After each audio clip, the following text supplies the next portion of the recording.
has a question. Can you define anxiety? Is it possible to cure it, or is it something that is just a part of life?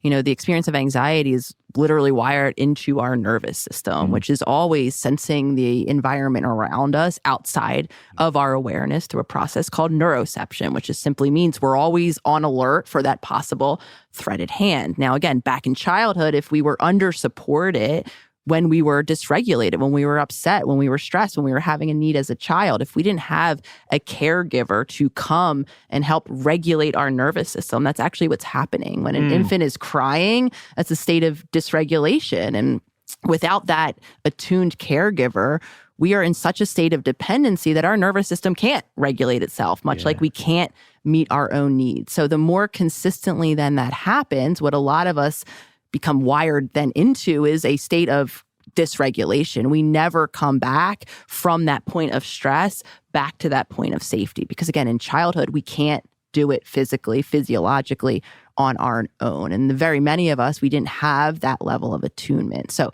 what we then experience, much like I described myself, the little girl afraid of the world. I mean, I've had an anxiety disorder diagnosis for as long as I can remember. And I have all of the letters, OCD, GAD, panic disorder, that's generalized anxiety disorder. So in terms of can we heal it, for a very long time, seeing similar patterns in my family, coming from a very anxious family, I imagined, as many of us have been told, that it's genetic, that I have no ability to create change around this. And it really took me exploring and learning about the nervous system and this very natural system to come to the awareness that what my body was actually stuck in was a nervous system state of response. I felt so, again, overwhelmed all of the time that the anxiety that I was experiencing near constant was that marker all of the time, telling me that everything, again, is threatening outside of my awareness. So even in moments where I shouldn't seemingly be anxious and I'm on the brink of a near panic attack, it didn't mean that I'm inevitably going to be an anxious individual. What I really learned was that was my body just continuing to send out those messages that it is just simply not safe. So the biggest transformation happened when I, A, learned all of this,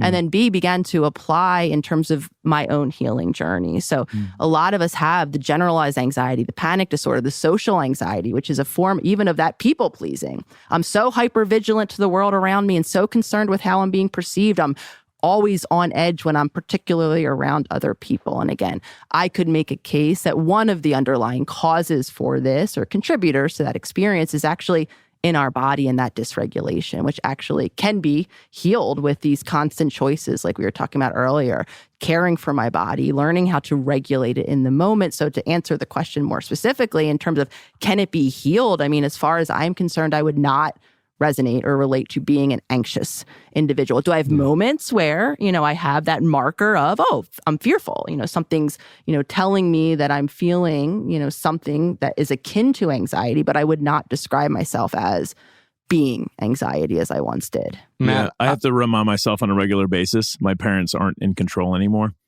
And I realize that's one large piece of my anxiety. I always feel like the rug is going to get swept out from underneath of me.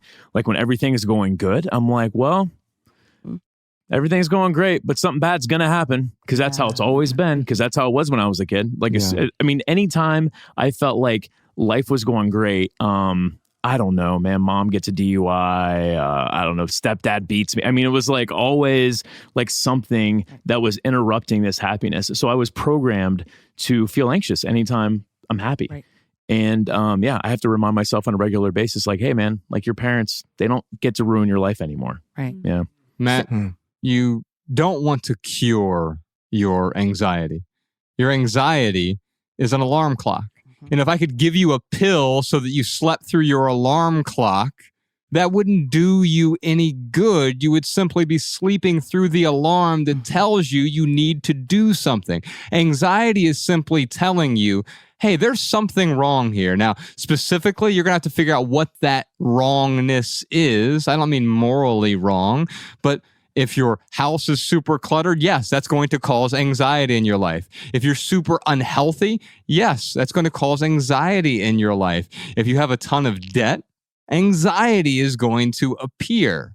If you have toxic friends, toxic family, toxic relationships, you're going to see anxiety permeate your life. And so we have all of these warnings. That's what anxiety is. You don't want to cure the anxiety. You want to witness it. Now, I do have 4 things that have really helped me. As soon as I know that, oh, this is pointing me toward a problem, if I want to calm down the anxiety, I tend to change my state. And there are 4 things that I do regularly. The first thing is a breathing exercise, something like the Wim Hof method. It's just 30 deep breaths. And it's almost like you're hyperventilating, except you're not breathing out as heavily, right? We did a YouTube video with him. We did. With the Wim Hof We'll method. put a link to that in the show notes, but I'll do a Wim Hof breathing for just a minute or 2 minutes. It's 30 breaths. And all of a sudden, I feel my nervous system self-regulate. Another thing I'll do is I'll get in some sort of cold water. So it could be a cold river, cold lake, a cold plunge, an ice bath at home, or just a simple cold shower for 2 minutes. 2 minutes is all you need.